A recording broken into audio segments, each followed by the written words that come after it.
বাংলাদেশ জামাত ইসলামী জিন্দাবাদ জিন্দাবাদ ইসলামী গড়বে গড়বে আল্লাহর হুকুমাত গড়বে গড়বে খেলাফতে রাশেদা জনগণ নন্দিত আগামী কোরআনের কাঙ্ক্ষিত আগামী জনগণ নন্দিত আগামী কোরআনের কাঙ্ক্ষিত আগামী বাংলাদেশে জামাতে ইসলামী বাংলাদেশে জামাতে ইসলামী বাংলাদেশে জামাতে ইসলামী বাংলাদেশে জামাতে ইসলামী।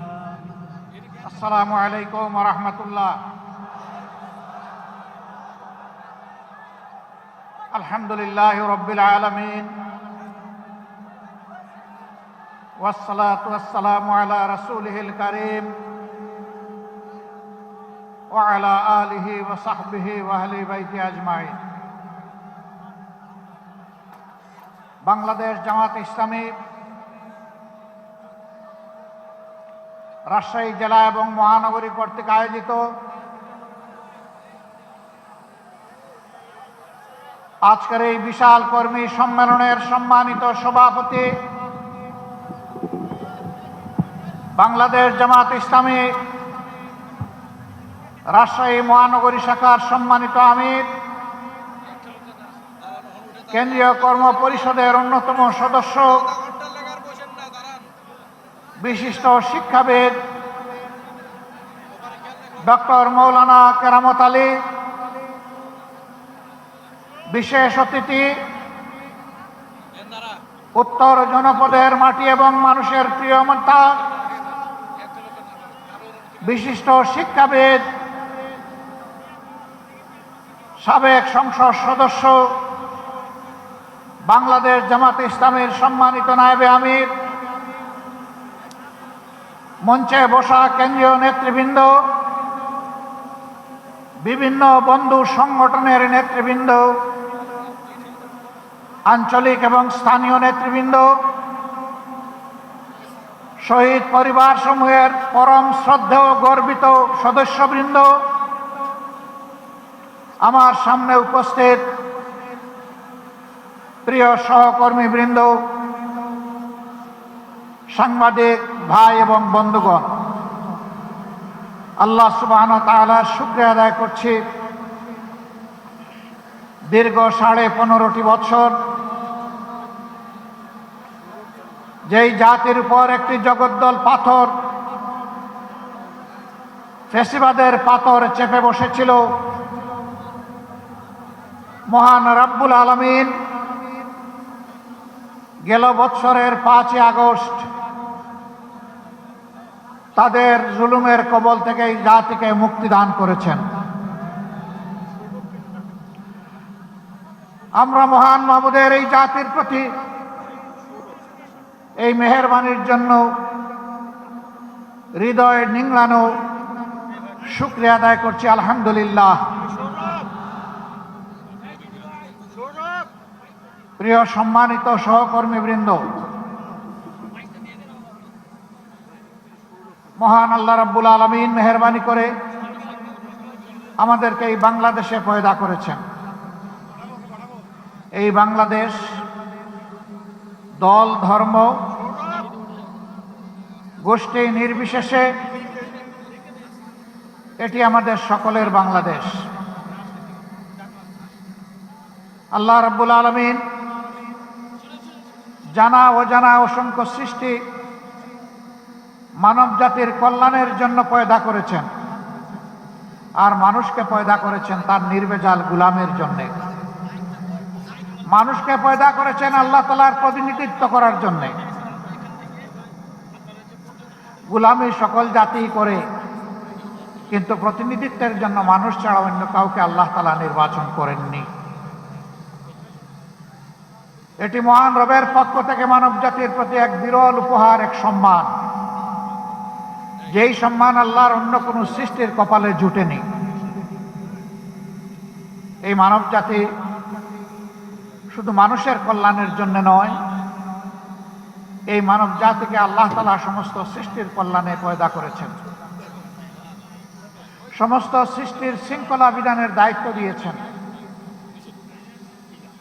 এই জন্য প্রিয় নবী মুহাম্মদুর রাসূলুল্লাহ সাল্লাল্লাহু আলাইহি সাল্লাম রাব্বুল আলামিনের পক্ষ থেকে রাহমাতুল লিল আলামিন, আল্লাহ স্বয়ং রাব্বুল আলামিন আর তার প্রিয় নবীকে করেছেন সমস্ত সৃষ্টির জন্য রহমত। আল্লাহু আকবার। আমরা সেই নবীর উম্মত। এ আমাদের পরম সৌভাগ্য।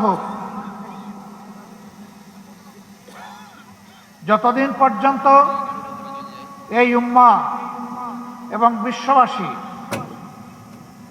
আল্লাহর আইন এবং রাসূল করিম সাল্লাল্লাহু আলাইহি সাল্লামের নেতৃত্বকে অনুসরণ করেছে, দুনিয়ার মানুষ সুখ, শান্তি, সম্মান, সমৃদ্ধি এবং সৌন্দর্যকে উপভোগ করেছে। যখনই আল্লাহর হুকুম থেকে মানুষ দূরে সরে গিয়েছে, রাসূল করিম সাল্লাল্লাহু আলাইহি সাল্লামের পথ ছেড়ে দিয়ে মানুষের মন গড়া পথ ধরেছে, সেই সমাজ এবং সেই জাতির কপালে অপমান, অপদস্থতা, লাঞ্ছনা এবং নির্যাতন নেমে এসেছে। বাংলাদেশ শতকরা ৯১% মুসলমান অধ্যুষিত দেশ। এর মানে এই নয় যে মুসলমানরা ছাড়া কেউ এই দেশে আর শান্তিতে বসবাস করতে পারবে না, মুসলমানরা ছাড়া কেউ এই দেশে সম্মানের সাথে থাকতে পারবে না, মুসলমান ছাড়া কেউ এই দেশে তাদের নাগরিক অধিকার ভোগ করতে পারবে না। বরঞ্চ ইসলাম সমস্ত মানবতার জন্য সব অধিকারের একমাত্র গ্যারান্টি। এটি আমার কথা নয়, এটি স্বয়ং আল্লাহ রাব্বুল আলামিনের কথা। আল্লাহ তাআলা কালামে হাকিমের শেষ যে আয়াতটি নাজিল করেছেন মেহেরবানি করে, মিনার ময়দানে রাসূল করিম সাল্লাল্লাহু আলাইহি ওয়াসাল্লামের জীবনের শেষ হজে আইয়ামে তাশরিকের সময়ে সেই আয়াত দ্বারা আল্লাহ তাআলা বিশ্ববাসীকে এই নিয়ামতের কথা স্মরণ করিয়ে দিয়েছেন। সূরা মায়েদার ৩য় আয়াত, একটি লম্বা আয়াত। এই আয়াতের অংশ বিশেষ আল্লাহ তাআলা স্পষ্ট করে বলেছেন, আল-ইয়াওমা আকমালতু লাকুম দীনাকুম ওয়া আতমামতু আলাইকুম নি'মাতি ওয়া রাদিতু লাকুমুল ইসলাম দীনা। আজ আমি তোমাদের জন্য আমার দিনকে পূর্ণ করলাম, কামেল করে দিলাম। ওয়া আতমামতু আলাইকুম নি'মাতি, আর আমার পক্ষ থেকে তোমাদের জন্য যত নিয়ামত, সব কিছুর ভান্ডার এই দিন, এই ইসলাম, এই কোরআনকে বানাই দিল। ওয়া রাদিতু লাকুমুল ইসলাম দীনা, আল্লাহ সন্তুষ্ট চিত্তে চয়ন করে নিয়েছেন, নির্বাচিত করেছেন তোমাদের জীবনযাপনের ব্যবস্থা হিসাবে একমাত্র ইসলাম। অন্য আয়াতে আল্লাহ তাআলা বলেছেন, ইন্নাদ দীনা ইনদাল্লাহিল ইসলাম, আল্লাহ তাআলার কাছে গ্রহণযোগ্য জীবন ব্যবস্থা হচ্ছে ইসলাম। বর্তমানে দুনিয়ায় বিভিন্ন ধরনের মতবাদ চালু আছে, কোথাও সমাজতন্ত্র, কোথাও ধর্মনিরপেক্ষতা, কোথাও পুঁজিবাদ, কোথাও আবার আছে ফেসিবাদ। এগুলা সব মানুষের গড়া। আমরা এখানে যারা বসে আছি, আসমানের নিচে জমিনের উপরে যারা বসবাস করে, শুধু মানুষ নয়, সমস্ত সৃষ্টি, তাদেরকে কে সৃষ্টি করেছে? কে করেছেন? তার সৃষ্টিতে তার সাথে আর কেউ শরীক আছে? তাওহীদের মালিক আল্লাহ রাব্বুল আলামিন একাই সৃষ্টি করেছেন। তো যিনি সমস্ত বিচিত্র প্রাণী এবং উদ্ভিদ জগৎ, জীবিত এবং মৃত সব কিছুকে সৃষ্টি করেছেন, তার চাইতে আমাদের প্রয়োজন কেউ কি বেশি জানে? নিশ্চয়ই জানে। যিনি মহব্বত করে পয়দা করেছেন, তার চাইতে আমাদের বড় শুভাকাঙ্ক্ষী কেউ হতে পারে? অবশ্যই পারে না। আল্লাহ তাআলা তার সকল জাত এবং সিফাতে সব কিছুর ঊর্ধ্বে একক, তার কোনো সমকক্ষ নেই। সূরা ইখলাসে বারবার আমরা সেই কথাটাই পড়ি। তার জাত এবং সিফতের সাক্ষ্য দেই, এমনকি তার কোনো বংশধারও আলাদা নেই।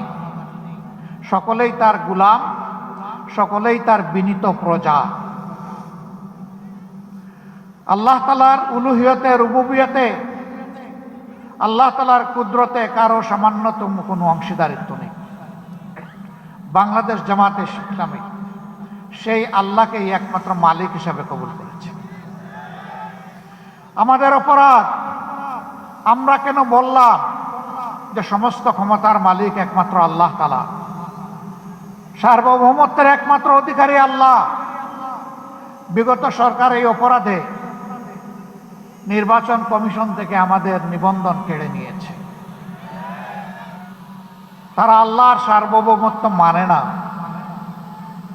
তারা মনে করেছিল নিজেই সার্বভৌম। সার্বভৌম মানে সর্বময় ক্ষমতার মালিক। তো এত ক্ষমতার মালিক তো দেশ ছেড়ে পালালেন কেন? সেই ক্ষমতার দাপটে কিয়ামত পর্যন্ত টিকে থাকার চেষ্টা করতেন। অতএব আপনাদের পলায়ন, আপনাদের পরাজয় এটা প্রমাণ করেছে সর্বময় ক্ষমতার মালিক একমাত্র আল্লাহ রাব্বুল আলামিন।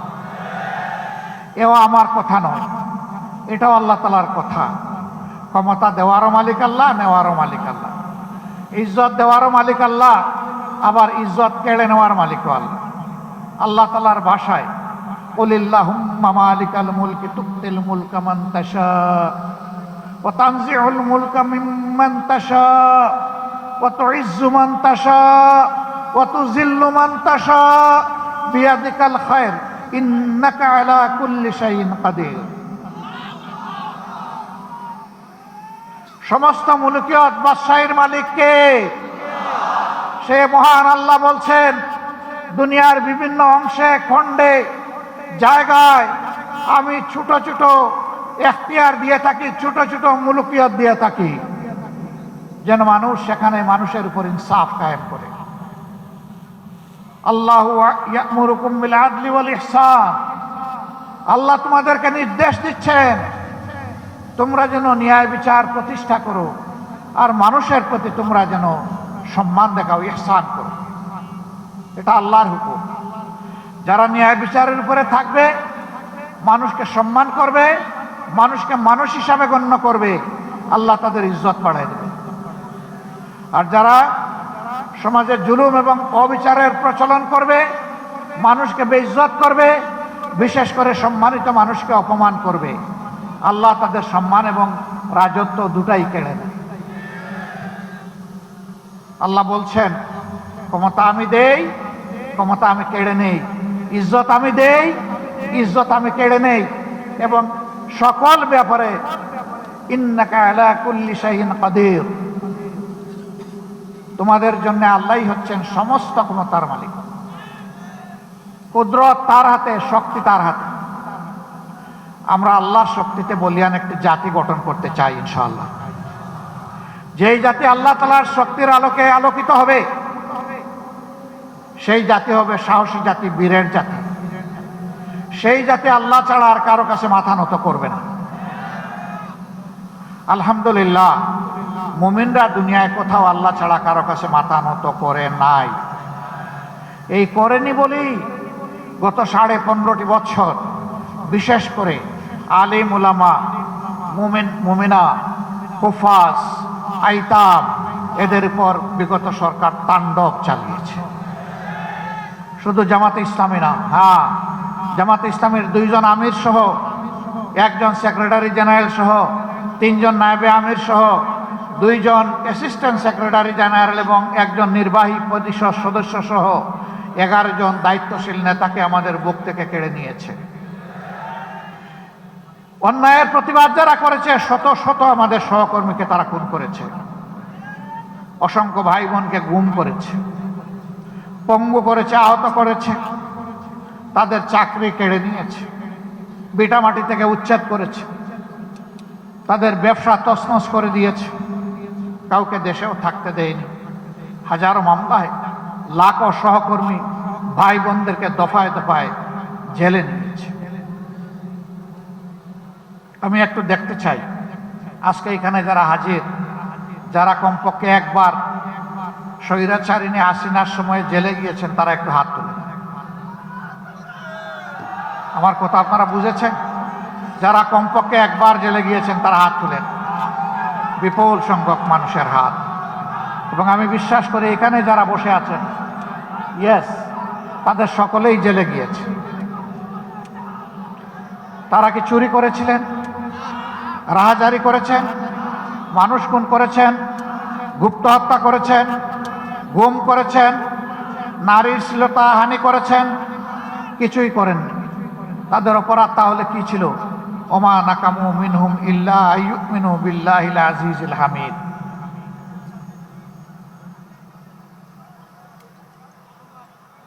তৌহিদবাদী একদল মানুষ আরবের নাজরানে ছিল। মুশরিকরা তাদেরকে আগুনে গর্তে নিক্ষেপ করে হত্যা করেছিল। যাদেরকে হত্যা করেছিল তাদেরকে বলা হয় আসহাবুল উখদুদ। আল্লাহ তাআলা সেই গর্তগুলো আমার দেখার সুযোগ করে দিয়েছিলেন। 1000 বছর আগের স্মৃতি এখনো সেই এলাকা বহন করে চলছে। সেখানে গিয়ে দেখলাম যাদেরকে হত্যা করা ছিল পুড়িয়ে, তাদের শরীরের হাড়গুলো এখনো বিভিন্ন অংশে ছড়াই আছে। আল্লাহ তাআলা তাদের ব্যাপারে এই আয়াতটি নাযিল করেছিলেন। স্বৈর শাসক তাদেরকে বলেছিল, এক আল্লাহ মানলে চলবে না, অমুককে অমুককে আল্লাহ মানতে হবে, ইলা মানতে হবে।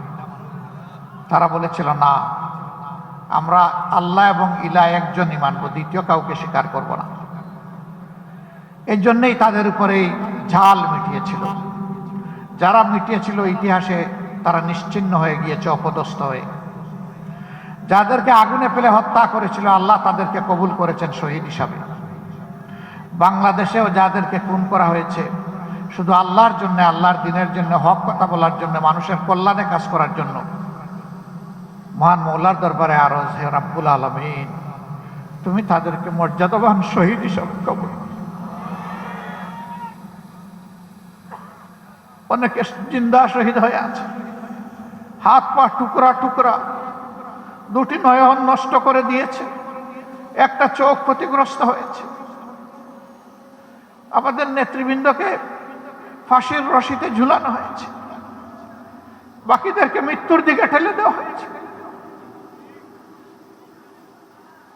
আমরা এতে ব্যথিত নই। আমরা আল্লাহর দরবারে শুকর গুজার করি যদি আমাদের বাগানের এই শ্রেষ্ঠ ফুলগুলাকে আল্লাহ তাআলা শহীদ হিসাবে কবুল। হে আল্লাহ, তুমি তোমার জান্নাতের বাগানের ফুল হিসাবে এগুলাকে কবুল করো। শুধু জামাতে ইসলামী নয়, ইসলামের জন্য, মানবতার জন্য যারাই জীবন দিয়েছেন আল্লাহ যেন তাদের সকলকে শহীদ হিসাবে কবুল। আর আহত হয়ে, পঙ্গু হয়ে, এই কষ্টের জীবন নিয়ে যারা বেঁচে আছেন, মহান রবের দরবারে আরজ করি, রাব্বুল আলামিন, তোমার কুদরতের প্রশান্তির হাতটা তাদের সিনার উপরে বুলাইয়ে দাও, তাদেরকে সবরে জামিল আতা। সর্বশেষ 15.5 বছর একটানা খুন গুমের সংস্কৃতি চালিয়ে ওদের পিপাসা নিবারণ হয়নি। শেষ পর্যন্ত 24-এর 1 জুলাই থেকে 5ই আগস্ট, এই সময়টা সারা বাংলাদেশে এরা মহাতাণ্ডব চালিয়েছে। কি বলেছিল আমাদের কলিজার টুকরা সন্তানেরা? কি এমন ছিল তাদের দাবি? তারা তো কারো গদি নিয়ে টান দেয়নি। তারা তাদের একটা ন্যায্য ছোট্ট দাবি নিয়ে রাস্তায় নেমেছিল। তারা বলেছিল কোটা রাখেন, কিন্তু সেইটাকে যুক্তিসঙ্গত করে, সংস্কার করে। সহ্য করল না। তাদের বিরুদ্ধে গুন্ডা বাহিনী, মুগর বাহিনীকে লেলিয়ে দিল। এই মুগর বাহিনী বিশ্ববিদ্যালয়গুলোতে ঢুকে ছেলেদেরকে তো পিটালোই, আমাদের কলিজার টুকরা মেয়েগুলোকেও পিটালো।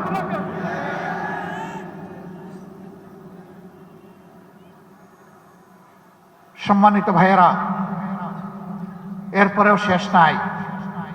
তারপরে ফায়ার ওপেন করলো। যাদের উপর গুলি করা হলো এরা যেন মানুষ নয়, এরা যেন বন জঙ্গলের পশু, পশু শিকার করে গুস্ত খাবে, এইরকম মানসিকতা।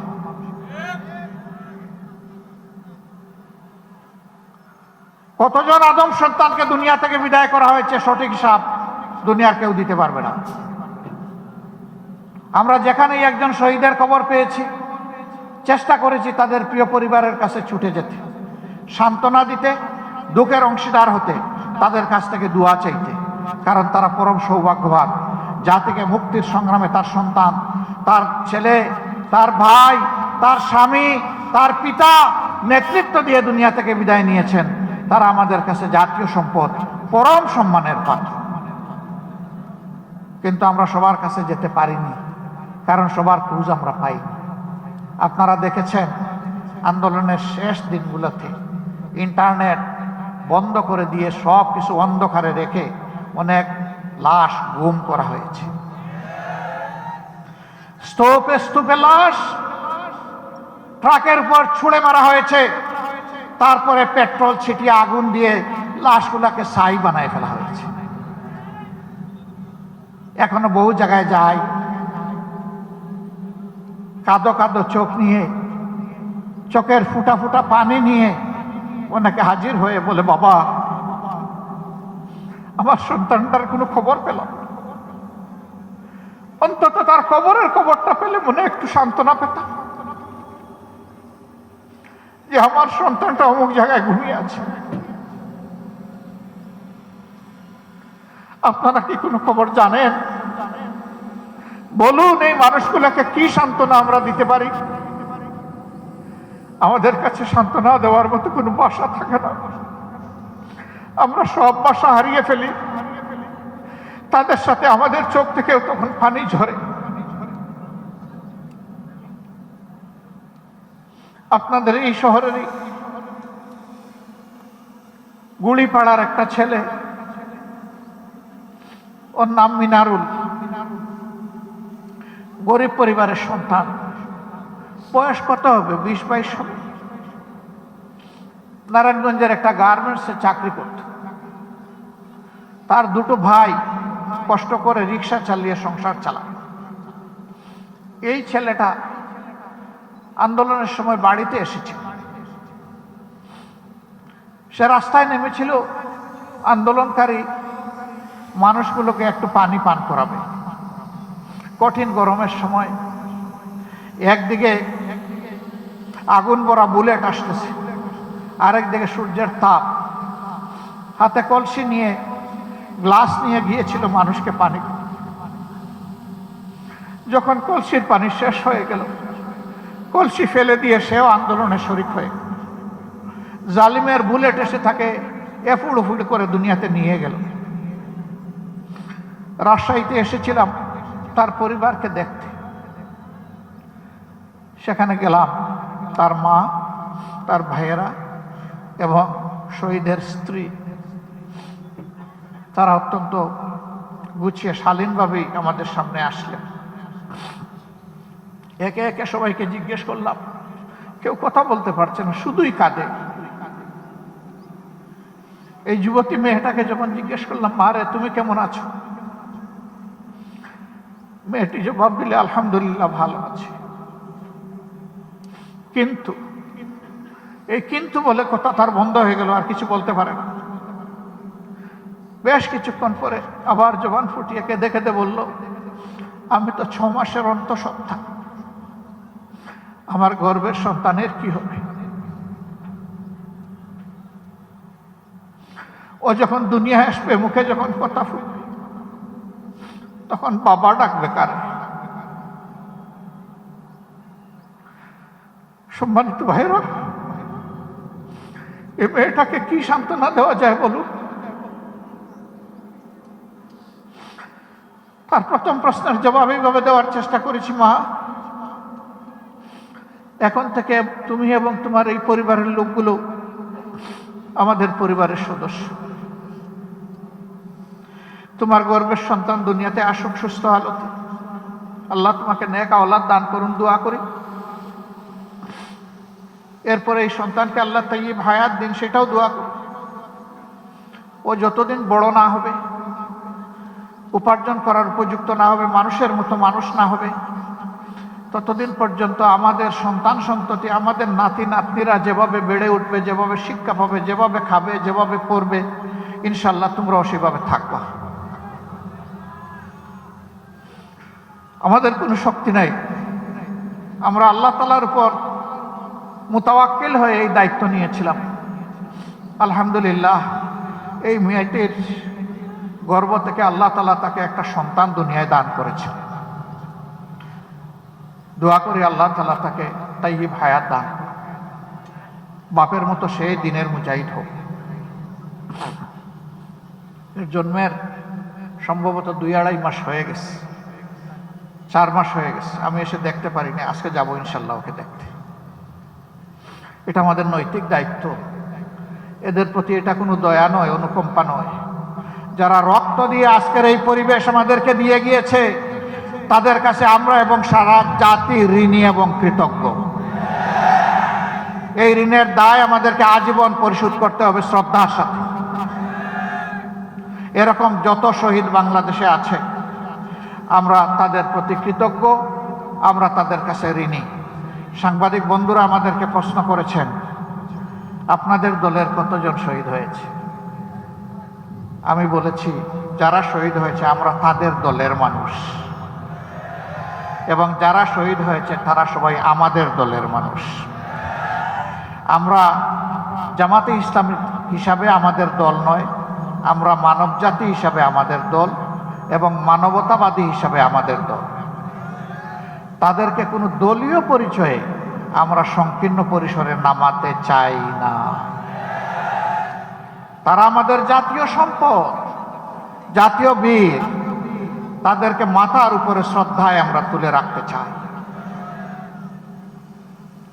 তারা তো গেলেন, আত্মীয় স্বজন একটা সান্ত্বনা পেলেন, কিন্তু যারা পঙ্গু হয়ে বেঁচে আছে, সাভারের, মিরপুরের সিআরপিতে যারা আছে, বিভিন্ন হাসপাতালে যারা আছে, মেরুদণ্ড গুলিবিদ্ধ হয়ে, যাদের কারো 2টি পা, কারো 4টি পা অবশ হয়ে বিছনা থেকে উঠতে পারে না, বসতে পারে না, নিজের হাতে অনেকে তুলে খাবারটা খেতে পারে না। আল্লাহ তাআলা, ও প্রভু, তুমি এই জিন্দা শহীদগুলোকে কবুল করো। এদের জন্য উপকারী বন্ধু তুমি নিয়োগ করে দাও। বাকি জীবন কোনো না কোনো মানুষের উপর তাদের নির্ভর করতে হবে। মানুষের অন্তরে তাদের প্রতি শ্রদ্ধা এবং ভালোবাসা আল্লাহ তুমি পয়দা করে দাও। এরা বন্ধু আমাদের মানবিক জ্ঞান বলে। আল্লাহ তো মুর্দাকেও জিন্দা করতে পারেন, অসুস্থতায় সুস্থতার নিয়ামত দিতে পারেন, কিন্তু আমাদের মানবিক জ্ঞানে বলে এরা আর কখনো জীবনে উঠে বসতে পারবে না, হাঁটতে পারবে না। আবার আমাদের কলিজার টুকরা বুকের সন্তান, গুলি করে অনেকের 2টা চোখ বন্ধ করে ফেলা হয়েছে, দেখে না। আল্লাহ চোখ দিয়েছিলেন তার সৃষ্টির সৌন্দর্য দেখা এবং তার শুকরিয়া আদায় করার জন্য, কিন্তু জালিমরা তাদের 2টি চোখ কেড়ে দিয়েছে। এরাও আজীবনের জন্যে জীবন্ত লাশ হয়ে গেল, জীবন্ত শহীদ হয়ে গেল। আল্লাহ এদেরও সঙ্গী হোক। আমি হাসপাতালে 8 তারিখেই আগস্ট মাসের ঢাকার বিভিন্ন হাসপাতালে আহত বন্ধুদেরকে দেখতে গিয়েছিলাম। তাদের বেডের পাশে বসে জিজ্ঞেস করেছি, কেমন আছো তুমি? বলে যে আলহামদুলিল্লাহ ভালো আছি। দরাজ গলায় বলে, আলহামদুলিল্লাহ ভালো আছি। তোমার 1 হাত নেই, 1 পা নেই, কারো 2 পা নেই, তুমি ভালো আছো? বলে যে হ্যাঁ আলহামদুলিল্লাহ ভালো আছি। এত কষ্ট নিয়ে ভালো আছো কিভাবে? বলে যে কারণে রাস্তায় নেমেছিলাম আমাদের উদ্দেশ্য সফল হয়েছে। কি কারণে রাস্তায় নেমেছিলে? আমরা স্বাধীনতার জন্য লড়াই করতে নেমেছিলাম, আমরা স্বাধীন হয়েছি। আল্লাহু আকবার। তার হাত নাই, পা নাই, চলে গেছে, চোখ নাই, চলে গেছে, খেয়াল নাই, বলছে যে জাতি স্বাধীন হয়েছে। একটা গোষ্ঠীর, একটা দলের জোর করে চাপানো গোলামি থেকে এই জাতি মুক্তি পেয়েছে। সম্মানিত ভাইয়েরা, বলেছিলাম, হে বুকের সোনা, তোমার তো একটা হাত চলে গেল, পা চলে গেল, তুমি তো আর স্বাভাবিক জীবনে আসতে পারবে না। জাতির প্রয়োজনে আগামীতে যদি এমনটি লড়াইয়ের প্রয়োজন হয়, তখন তো আর তোমার পক্ষে কিছু করা সম্ভব হবে না। চিৎকার দিয়ে বলে অবশ্যই হবে। যদি আল্লাহ আমাদেরকে হায়াত দেন অবশ্যই হবে। হাত একটা জাতির জন্য গিয়েছে, প্রয়োজনে আরেকটা হাতও দেবো ইনশাআল্লাহ। যে জাতির বীরেরা, সন্তানেরা এইরকম জাতির জন্যে, জাতির স্বাধীনতার জন্যে, মানবতার জন্যে বীরের মতো গর্জন করতে পারে, ইনশাআল্লাহ এই জাতির পর আর কোনো ষড়যন্ত্র বাস্তবায়ন হবে না। প্রিয় ভাইরা, 10 মাসের সন্তান কোলে মা নেমে এসেছিলেন রাস্তায়। ঢাকার রাস্তায় সাংবাদিক বন্ধু প্রশ্ন করেছে, আপনি কি কাজ করেছেন? এই অবুঝ শিশুকে কোলে নিয়ে আপনি রাস্তায় এসেছেন, মুহুর্মুহু গুলি চলতেছে, একের পর এক শহীদ হয়ে যাচ্ছে, পঙ্গু হয়ে যাচ্ছে, রক্তের বন্যায় রাজপথ ভেসে যাচ্ছে, আপনি কেন এই অবুঝ শিশুকে নিয়ে রাস্তায় নেমে আসলেন? আমার এই মা জবাব দিয়েছিলেন, শিশু এই কুলে যেটা দেখছেন এইটাই আমার একমাত্র শিশু নয়। আজকে বাংলাদেশের রাস্তায় 56,000 বর্গ মাইলে যতগুলা যুবক যুবতী নেমে এসেছে সবগুলা আমার শিশু, আমার সন্তান। আমি ওই সন্তানদের সাথে সংহতি, একাত্মতা প্রকাশ করার জন্য রাস্তায় এসেছি। আল্লাহু আকবার। 7-8 বছরের একটা ছেলে হাতের মধ্যে ইটের টুকরা নিয়ে পুলিশের দিকে তেড়ে যাচ্ছে। যুবকরা তাকে থামানোর চেষ্টা করছে। এই তুমি কি করছো? কি করছি? তুমি ছোট্ট মানুষ, এগুলির সামনে তুমি এইভাবে আসছো কেন? যে আন্দোলন করতে আসছে। কেন আন্দোলন করবো? ওরা আমার ভাইকে খুন করেছে, আমি প্রতিশোধ নেব। কে তোমার ভাই? বলে যে আমার ভাই আবু সাইদ। তোমার বাড়ি রংপুর? না, আমার বাড়ি ঢাকায়। তো আবু সাইদ তোমার ভাই হয় কিভাবে? ওই যে জাতির মুক্তির জন্য লড়াই করেছে এবং জীবন দিয়েছে, সেই তো আমার ভাই। এই ছোট্ট শিশুটির মগজের মধ্যে, তার কণ্ঠের মধ্যে এই কথা কে দান করলেন? আল্লাহ রাব্বুল আলামিন। যুবকরা বলতেছে তুমি যাও, আমরা তোমার পক্ষে লড়াই করব। ঝাঁকুনি দিয়ে বলতে, ছাড়েন মিয়া, আপনার আন্দোলন আপনি করেন, আমার আন্দোলন আমাকে করতে দেন। এরপরে ওরা কৌতূহলবশত জিজ্ঞেস করেছে, তোমার মা বাবা আছেন? আছে। ওই গুলির মুখে তুমি যদি শহীদ হয়ে যাও তাহলে তোমার মা বাবা কাঁদবে না? না, আজকে ঘর থেকে বের হওয়ার সময় মা বাবাকে চুমু দিয়ে বলেছি, আমি যদি শহীদ হয়ে যাই আমার জন্য তোমরা দুঃখ করো না, আমার জন্য তোমরা কেঁদো না। আল্লাহু আকবার। আল্লাহ তাআলার কাছে আরজ করে, রাব্বুল ইজ্জত এই জাতির মায়েদের গর্ভে এই ধরনের বেশি বেশি করে বীর সন্তান তুমি জন্ম দাও, এরা যেন জাতির পাহারাদার হতে পারে। সম্মানিত ভাইয়েরা, এই দেশে অনেকে শাসন করেছেন, আগামীতে হয়তো আল্লাহ যাদেরকে পছন্দ করবেন তারা এই জাতির খেদমতের দায়িত্ব পালন করবেন। আমাদের সন্তানেরা এত এত রক্ত কেন দিল, জীবন কেন দিল, পঙ্গু কেন হলো? তারা চেয়েছে সমাজ থেকে সব ধরনের দুঃশাসন এবং দুর্নীতির কবর রচনা হোক। 5 তারিখের পরে রাজশাহী, যেটাকে এডুকেশন ভিলেজ বলা হয়, শিক্ষার গ্রাম, অসংখ্য শিক্ষা প্রতিষ্ঠান আলহামদুলিল্লাহ এখানে আছে। এটা আল্লাহর এক নিয়ামত। আমি আশা করি 5 তারিখের পরে রাজশাহীতে কোনো চাঁদাবাজি হয় না। রাজশাহীতে কোনো চাঁদাবাজি হয় না। এখানকার মানুষ ভদ্র, এখানকার মানুষ বিনয়ী, এখানকার মানুষ সৎ। কেউ চাঁদাবাজি এখানে করে না, ঠিক না? এখানেও চাঁদাবাজি হয়, এখানেও ফুটপাত দখল হয়, হাট বাজার, বালুমহাল, জলমহাল, বিভিন্ন যানবাহনের স্ট্যান্ড, সবগুলাতে দখলদারি হয়। তাহলে আমাদের এই শহীদদের রক্তের প্রতি এইটাকে ভালোবাসা, এটাকে সম্মান। এই কাজ যারা করেন বিনয়ের সাথে তাদেরকে অনুরোধ করি এই কাজটা ছেড়ে দেন, মেহরবানি করে এই কাজটা করবেন না। আমাদের শহীদদের আত্মা কষ্ট পাবে, মানবতা অপমানিত হবে, লাঞ্ছিত হবে। বন্ধু, এই কাজটা ছেড়ে দেন ভাই, আল্লাহর রাস্তায় এই কাজগুলো ছেড়ে দেন, এই কাজ আর করবেন না। অফিস আদালতে যারা ঘুষ বাণিজ্য করেন, আবার মামলা বাণিজ্য অনেকে করে। তাদের প্রতি আমাদের আন্তরিক অনুরোধ, ভাই কাজগুলা করিয়েন না, আমাদের শহীদের আত্মা কষ্ট পাবে। আর আমাদের জীবন্ত সন্তানেরা যারা শহীদ হওয়ার নিয়ত করে গড় থেকে বের হয়ে রাস্তায় সেদিন লাখো লাখো সন্তান, কোটি কোটি সন্তান নেমেছিল, তারা অন্তরে বড় কষ্ট পাবে। তাদেরকে কষ্ট দেবেন না মেহেরবানি। তবে যদি আমাদের এই বিনয়ী অনুরোধ কেউ না মানে, তাহলে তাদের জেনে রাখা উচিত যুদ্ধ আমাদের শেষ হয়নি। আমাদের সন্তানেরা স্লোগান দিচ্ছে এখনো, আবু সাইদ মুক্ত, শেষ হয়নি যুদ্ধ। আপনারা আমার সাথে বলবেন, আবু সাইদ মুক্ত, এ লড়াই চলবে ইনশাআল্লাহ। কতক্ষণ? যতক্ষণ না ইনসাফ এই জমিনে কায়েম। আর ইনসাফ কায়েমের গ্যারান্টি একমাত্র আল কোরআন দিতে পারে, আর কিছুই দিতে পারে। এই কোরআনিক শাসন সকল ধর্মের, সকল দলের, সকল বর্ণের মানুষের জন্য একমাত্র ইজ্জতের গ্যারান্টি। এই কোরআনের শাসন কায়েমের মধ্য দিয়ে একটা মানবিক বাংলাদেশ আমরা করতে চাই, দুর্নীতি এবং দুঃশাসন মুক্ত বাংলাদেশ করতে চাই।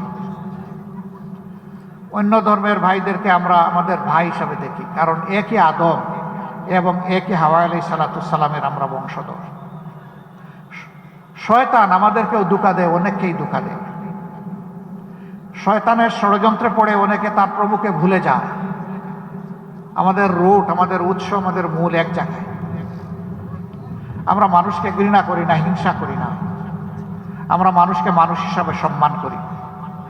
মানুষের দুঃখে কষ্টে চেষ্টা করি সাড়া দেওয়ার, এটাও চেষ্টা করি সবার আগে সাড়া দেওয়ার। কেন? কারণ আল্লাহর হাবিব বলেছেন, খায়রুন নাস মাইয়ানফাউন নাস, মানুষের মধ্যে তারাই উত্তম যারা মানুষের কল্যাণে সবসময় ব্যস্ত থাকে।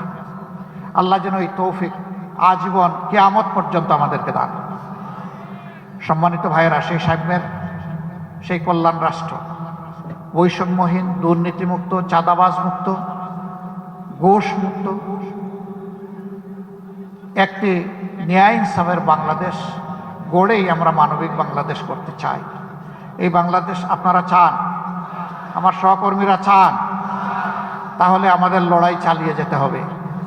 ত্যাগ অনেক করেছি, ইনশাআল্লাহ আল্লাহ তৌফিক দিলে এই জাতির জন্য আরও ত্যাগ স্বীকার করব। আমরা এক মুহূর্তের জন্য বিশ্রাম নেব না। বিশ্রাম নেওয়ার কোনো সময় আমাদের নাই। এই জীবন খুব ছোট, কাজ অনেক বড়। সেই কাজগুলো যেন সমাধা করতে পারি, আল্লাহ যেন তৌফিক দান করেন।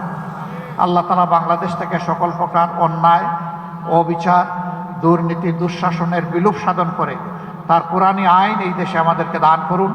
আর সেই আইনের এক একজন কর্মী হিসাবে আল্লাহ তাআলা আমাদেরকে তৌফিক দিন এবং কবুল করুন। আপনারা যারা এসেছেন আমাদের কথা শুনতে, নিশ্চয়ই ভালোবাসা নিয়ে এসেছেন। এই ভালোবাসা কার জন্যে? আবার বলুন, কার জন্য এই ভালোবাসা? একমাত্র আল্লাহ তাআলার জন্যে।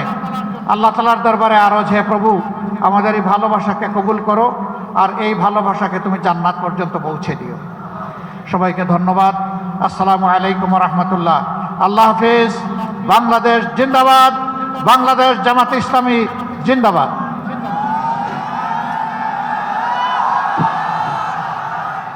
আমি একটু সুযোগ নেব।